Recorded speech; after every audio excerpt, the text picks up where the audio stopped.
जनजातीय समाज के लोगों को आम भाषा में आदिवासी भी कहलाते हैं। आमतौर पर जंगलों के बीच या आसपास होते थे उनका गांव या बस्तियां। धान, दलहन व मक्का उपजाते थे, लेकिन जो पहाड़ी क्षेत्रों में रहते थे उनकी खेती का तरीका अलग था। उसे झूम खेती कहते। इसके अंतर्गत जंगल में किसी भाग को काट छाट कर साफ करते थे। 2-3 वर्षों तक उस जगह पर खेती करने के बाद जब उस जगह की उर्वरक शक्ति समाप्त हो जाती थी तो किसी अन्य स्थान पर चले जाते थे। जंगल को भी कोई नुकसान नहीं होता था। इस विधि को घुमंतु कृषि विधि भी कहते हैं। जंगलों से उनकी अन्य दैनिक आवश्यकताओं की भी पूर्ति हो जाती थी। लकड़ियां, भोजन के लिए कंदमूल, फल, शहद आदि या फिर जड़ी बूटियां। शहद, जड़ी बूटियां। जनजातीय समाज के लोग भोजन के लिए छोटे जानवरों जैसे हिरन, तीतर तथा पक्षियों का शिकार भी करते थे। शिकार का साधन 3 धनुष या अन्य छोटे हथियार होते थे, मगर ज्यादातर उनका भोजन जंगलों से प्राप्त कंद मूल, फल और अनाज ही था। हाथी दांत, मांस तथा कुछ धातु पर की गई उनकी कलाकारी दूसरे समुदायों में भी काफी पसंद की जाती थी। कुछ इलाकों में रबड़, गोंद आदि चीजें उन्हीं जंगलों से मिलती थी, उसका भी वे व्यापार करते थे। लाख और रेशम उद्योगों की भी अपनाया था उन लोगों ने। लाख के कीड़े को पेड़ पालते थे, बाद में उसे बाहर के व्यापारियों से बेच देते थे। भू राजस्व व्यवस्था में उनके द्वारा किए गए बदलाव से पिछले पार्ट में परिचित हुए होंगे। अंग्रेजी सरकार का उद्देश्य था जनजातीय क्षेत्रों पर अपने प्रभाव स्थापित करते हुए भूमि से लगान वसूल करना। गैर आदिवासी सेठ, महाजन, सूदखोरों का भी प्रवेश हुआ। बंधुआ मजदूर बनाया जाता था। कोलकाता, मुंबई और चेन्नई, उस पर कलकत्ता, बम्बई और मद्रास जैसे बड़े बड़े शहर बस रहे थे। मीलों लंबी रेलवे लाइनें बिछाई जा रही थी, बड़े बड़े जहाज बनाए जा रहे थे। 1850 के बाद भारत में अंग्रेजों ने रेलवे की शुरुआत की थी। तब से लेकर 1910 तक करीब 50,000 किलोमीटर रेल लाइनें बिछाई जा चुकी थी।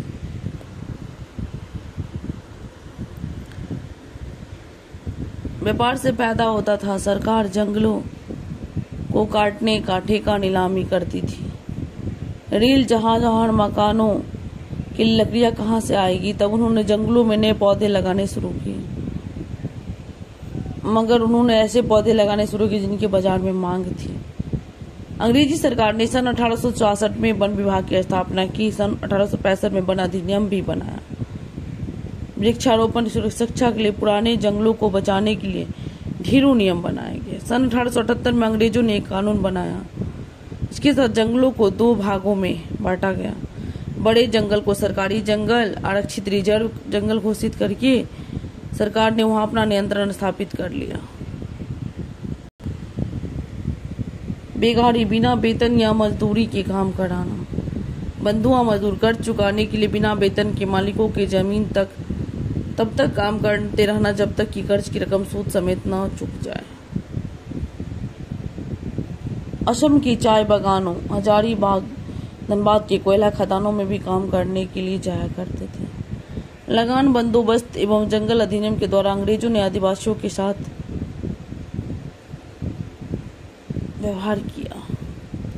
ठेकेदारों और महाजनों के अतिरिक्त इस समय उन्हें शिक्षा देने के उद्देश्य से ईसाई मिशनरियों का भी इलाके में आगमन हुआ। सेठ, साहूकारों और महाजनों से उनकी रक्षा करेगी। ये मिशनरी सेठ, साहूकार, जमींदार, बिचौलियों के साथ मिलकर आदिवासियों को खूब आर्थिक एवं शारीरिक शोषण करते थे। गैर आदिवासी या बाहरी लोगों को अपना दुश्मन या शोषक नहीं मानते थे। आदिवासियों की खास बात थी, उनके विरोधी नहीं थे। वैसे गरीब गैर आदिवासी ग्रामीण अर्थव्यवस्था में उनकी सहायक की भूमिका निभाते थे।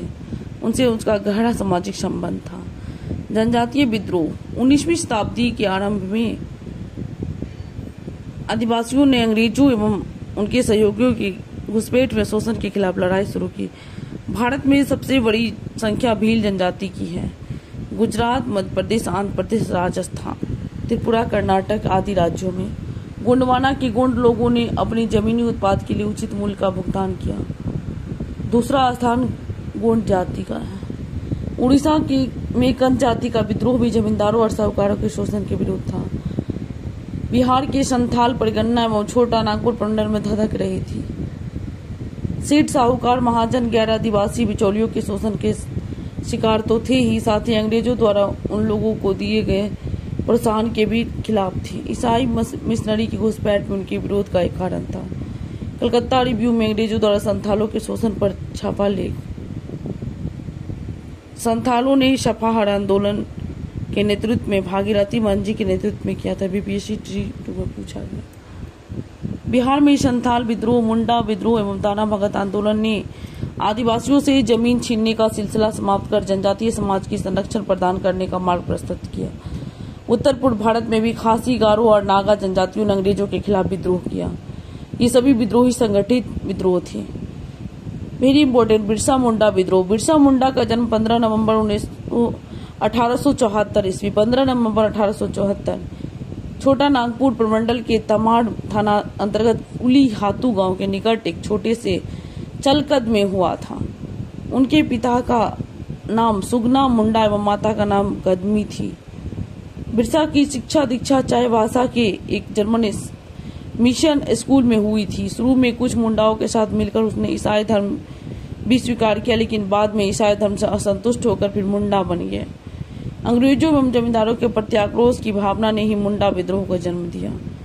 1895 ईस्वी में बिरसा को उनके कुल देवता सिंह मुंगा से एक नए धर्म की प्रतिपादन की प्रेरणा मिली, जिसके अनुसार उन्होंने अपने आप को भगवान का अवतार घोषित किया और अंग्रेजी शासन का अंत करने का बीड़ा उठा लिया। इसके लिए उन्होंने मुंडाओं को आदर्श एवं पवित्र जीवन जीने का संदेश दिया। कुछ ही दिनों में उनके अनुयायियों की संख्या अधिक हो गई। बिरसा मुंडा को पैगंबर मानने लगे। बिरसा ने प्रचार किया, मुंडा राज शुरू हो गया। महारानी विक्टोरिया का राज समाप्त हो गया था। बिरसा को पकड़कर रांची जेल भेज दिया गया। तीर धनुष की शिक्षा दी जाने लगी। रात में भी आयोजन किया जाने लगा। 25 दिसंबर सन 1899 को बिरसा ने पहला आक्रमण ईसाई मिशनरी पर किया, जिसका उद्देश्य ईसाई बने मुंडाओं को आतंकित कर अंग्रेजों के खिलाफ खड़ा करना था।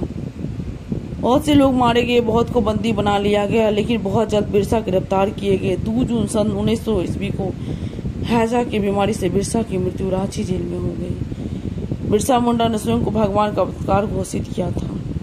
बिरसा मुंडा के बाद मुंडा आंदोलन थमा नहीं, बल्कि जनजातीय क्षेत्रों गहरी जड़ें जमा ली। छोटा नागपुर के तत्कालिक आयुक्त सिफारिश सन 1902 में गुमला तथा 1905 में खूंटी अनुमंडल का गठन कर दिया गया। छोटा नागपुर काश्तकारी अधिनियम 1908 बनाया गया, आदिवासी किसानों को सुरक्षा प्रदान करने के लिए। जनजातीय क्षेत्र की गैर आदिवासी को हस्तांतरण निषेध कर दिया गया। इस प्रकार मुंडा आंदोलन ने ब्रिटिश सरकार को झुका दिया। 150 वर्षों से चला आ रहा जमीन छीनने का सिलसिला समाप्त हुआ और जनजातीय समाज को संरक्षण प्राप्त हुआ। समाचार पत्र, इंग्लिशमैन, पायोनियर एवं स्टेट्समैन आदि में इस आंदोलन को कुचलने की ब्रिटिश सरकार की नीति का काफी आलोचना किया गया। बिरसा को भगवान मानकर छोटा नागपुर के जनजातीय समाज के लोगों ने उनके सपने को साकार करने का बीड़ा उठा लिया। उन्हें सिर्फ जमीन ही नहीं अपितु अंग्रेजों से मुक्ति भी प्राप्त करना था। मुंडा विद्रोह के बाद भी छोटा नागपुर में विद्रोह की आग दबी नहीं। ब्रिटिश साम्राज्यवाद के खिलाफ आंदोलन चलता रहा, जो बाद में कांग्रेस के नेतृत्व में चलाए जा रहे राष्ट्रीय आंदोलन का हिस्सा बना। जोलियांगडांग आंदोलन। उत्तर पूर्व भारत में नागा जनजाति ने सबसे प्रबल विद्रोह 19वीं सदी में कई बार विद्रोह किया, लेकिन सन 1891 में जब मणिपुर के युवराज टिकेंद्रजीत सिंह को फांसी पर चढ़ाकर अंग्रेजों ने उस पर अत्याचार किया, नागा जाति का विद्रोह जोर पकड़ा। इस समय मणिपुर में जेमय, लियांगुमई एवं रोंगमई नामक नाग जनजाति की बहुलता थी। 1920 में जनजातीय लोगों ने विद्रोह का झंडा खड़ा किया और 3 जनजातियों के नाम पर इस आंदोलन को जेलियांगडांग आंदोलन का नाम दिया गया। जादू नाग ने सर्वप्रथम इन तीनों जनजातियों में एकता स्थापित की। अंग्रेजों में गैर आदिवासियों को बाहर खदेड़ने का राजनीतिक कार्यक्रम बनाया गया। गांधी जी द्वारा चलाए गए सविनय अवज्ञा आंदोलन के साथ जुड़ गए। जादू नाग ने अपनी 13 वर्षीय चचेरी बहन गिंडालियों के साथ मिलकर एक भूमिगत आंदोलन की योजना बनाई और नागा राज की स्थापना का प्रयास किया। जादूनांग को काफी सफलता मिली, लेकिन अंग्रेजी सरकार को इसकी भनक मिली। अतः एक हत्या के मामले में फंसाकर 29 अगस्त 1929 को अंग्रेजों ने उसे फांसी की सजा दे दी। इसके बावजूद भी आंदोलन थमा नहीं, गिंडालियों ने इसे जारी रखा। अंग्रेजों द्वारा सन 1932 में आंदोलन को दबा दिया गया। आजीवन कारावास की गिंडालियों की सजा सुनाई गई। 1947 में आजादी मिलने के बाद उसे रिहा किया गया। गिंडालियों ने अंग्रेजी सरकार की दमनकारी कानूनों की अवज्ञा कर भाव जनजातियों में जगाया। इस तरह वो गांधी जी के सविनय अवज्ञा आंदोलन के मुख्य धारा से अपने आंदोलन को जोड़ने में सफल रही। इसका मुख्य कारण भौगोलिक एवं राजनीतिक था। संविधान में जनजातियों के लिए शैक्षणिक संस्थान एवं नौकरी में आरक्षण की व्यवस्था कर दी गई थी। नागा जनजाति किसी भी कीमत पर अपनी संस्कृति पहचान को खोना नहीं चाहता था। बाध्य होकर 1 दिसंबर 1963 को अलग नागालैंड राज्य की स्थापना की गई। संविधान में उत्तर पूर्वी राज्य के लिए विशेष व्यवस्था की गई, जिसके अनुसार असम, नागालैंड, त्रिपुरा, मणिपुर आदि में आदिवासियों को उनके आंतरिक मामले में स्वायत्तता दी गई। संसद द्वारा पारित कानून यहाँ तब तक लागू नहीं होता जब तक कि विधानमंडल की विशेष समिति उसे अनुमोदित न कर दे। संथाल, परगन्ना, छोटा नागपुर में भी जनजातीय विद्रोह नहीं थमा हुए अलग क्षेत्रीय पहचान के लिए लगातार संघर्ष करते रहे। परिणाम स्वरूप 15 नवंबर 2000 को विभाजन करके झारखंड बनाया गया। संथाल विद्रोह में राधा और हीरा नाम की महिलाओं ने वर्षा, कुल्हाड़ी और लाठी जैसी अस्त्र का प्रयोग किया था। सिद्धू की बहनी कैद कर लिया गया। सिद्धू की बहन फूलो और झानो ने अंग्रेजों के कैंप में घुसकर 21 सैनिकों को तलवार से मार गिराया था। 1899 में मुंडा विद्रोह के समय बिरसा मुंडा की महिला साथी साली और चंपी का उदाहरण मिलता है। मुंडा की पत्नी मानी, बुई, बेटी थीगी, नागी और लेम्बू, उसकी 2 बहुओं ने अंग्रेजों के खिलाफ गड़ासा, तलवार और लोहे के छड़ का प्रयोग किया था। ताना भगत आंदोलन में भी जतरा भगत के बाद लीथो उराव नाम की जनजातीय महिला ने नेतृत्व संभाला। गिंडालियों इसका अपूर्व उदाहरण है। भारत के अन्य क्षेत्रों में गोंड जनजाति के क्षेत्र में गोंड महिला राज मोहिनी देवी ने 1940 के दशक में उत्तरार्ध से 1950 के दशक के आरंभ तक आंदोलन नेतृत्व संभाला। जनजातीय समाज के लोग आम भाषा में आदिवासी कहे जाते हैं। दीकू किसे कहा जाता है, गैर आदिवासी को। बिरसा मुंडा किस क्षेत्र से थे, छोटा नागपुर। गिंडालियों ने अंग्रेजी सरकार की दमनकारी कानूनों को नहीं मानने का भाव जनजातियों में जगाकर गांधी जी के किस आंदोलन से जनजातीय आंदोलन को जोड़ने का सफल प्रयास किया? सविनय अवज्ञा आंदोलन। झारखंड राज्य किस राज्य के विभाजन के परिणाम स्वरूप बना? बिहार।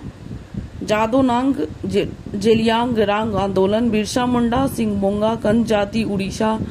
टिकेनजीत सिंह मणिपुर। जतरा भगत ताना भगत आंदोलन।